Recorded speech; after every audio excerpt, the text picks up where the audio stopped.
The Sonic movie marketing is in full swing, so let's take a look at what we've seen so far.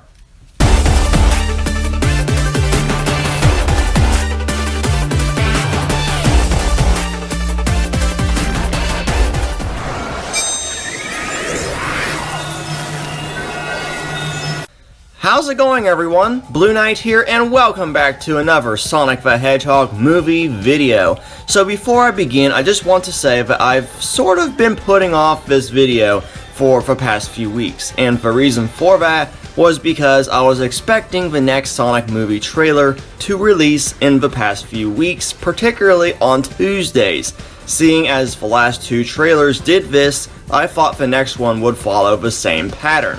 Well, that never happened, so I decided to just go ahead and talk about what we've seen so far from the current marketing.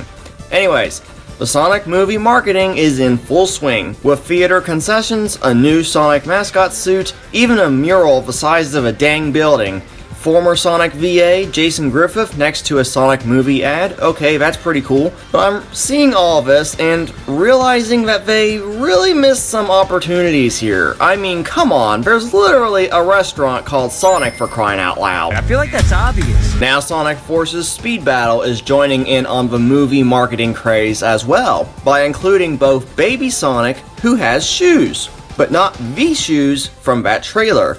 So, No Shoes Sonic has been avoided. I'm still very confused as to why we saw no shoes to begin with. And Teen Sonic, well, there we have it. I had a feeling that this Sonic was going to be younger than the game Sonic due to him acting more immature, which is the character that he has to grow into, I assume. Outside of this though, there are three main areas of promotional material I want to discuss: the TV spots, new clips, and the theme of the film itself.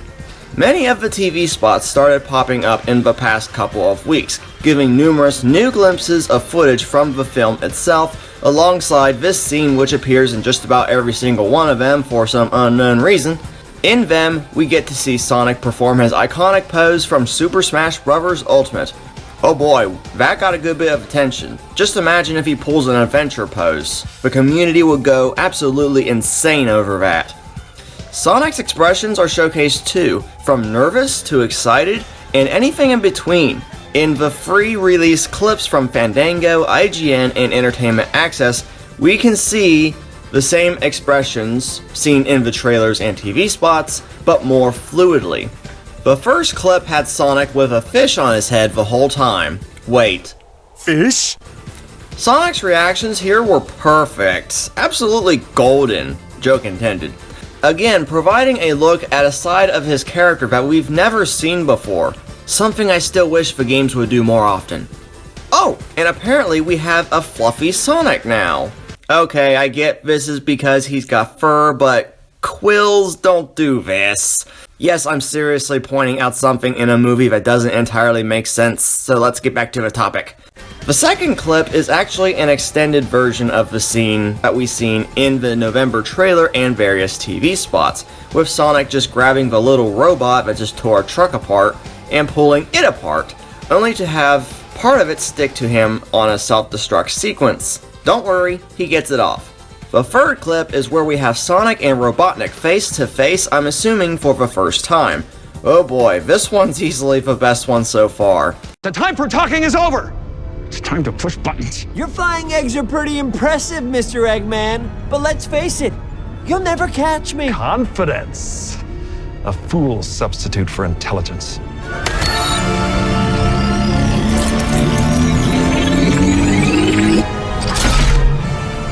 That's not good. Sonic, I know you got the super speed and everything, but Maddie and I? Totally defenseless? Probably gonna get blown up? Pretty much, yeah. Don't worry, I know exactly what to do.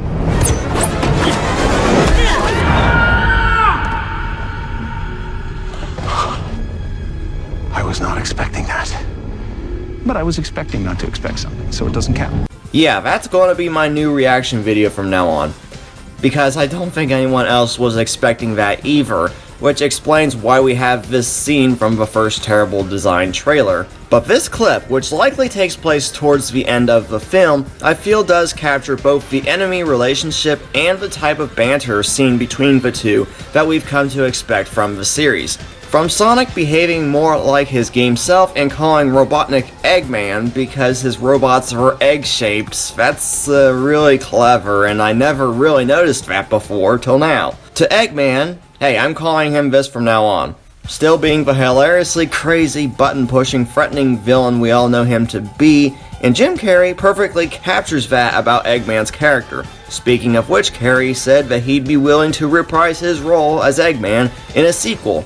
But don't get your hopes up for a Robotnik spin-off like that rumor that's been floating around claims. What else did we get? Oh yeah, the new theme and music video called Speed Me Up.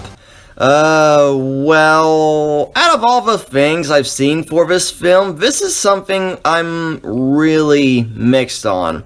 You see, when you think of Sonic music, you normally think of something more fast-paced, like we heard in the November trailer, or more along the lines of the game themes like Fist Bump, Endless Possibility, Reach for the Stars, or Escape from the City, with their more energetic, upbeat tunes. Speed Me Up doesn't exactly compare to those in the slightest, as it's a slower paced song that mentions Tails and Knuckles, more than likely being used in the credits, and probably that'll be about it. The song itself isn't terrible, but it's not fantastic. It's just okay. The music video portion is actually much better with all the animations and extra movie scenes added in, so those were nice additions. Last few tidbits of info before I go. Over on Twitter, a user by the name of Eden Morai was able to see the film during the world premiere at the Paramount Theater in Los Angeles back on January 25th, where the film received very positive reception.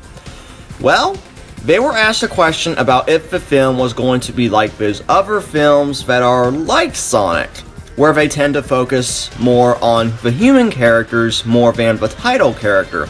And great news, Sonic gets a good amount of focus in the film. They said about the same level as Detective Pikachu, but I haven't seen that, so I wouldn't know. But they did say that the amount of the film that focuses on Sonic himself was not like how it was in Sonic X. Thank goodness, as that was one of the issues I had with Sonic X that I thought would affect the film. Luckily, that won't be the case. Also, the film has been rated PG for action, some violence, rude humor, and brief mild language. Okay, that last part I'm sure brings to mind the last time the series tried that. But for the film's case, I don't think they're going for what Shadow attempted. The film will be 1 hour and 40 minutes long, roughly 5 minutes longer than Ratchet & Clank. And apparently the film is estimated to earn $41 to $47 million at the box office during its 4-day opening weekend. If it can do that, which is a strong opening on its own, that'll be around half of the film's budget right there, which is $95 million. But there is so much more marketing that I didn't even get to discuss in this video, and there's likely more to come in the form of clips and possibly a new trailer, and maybe some other merchandise coming out as well.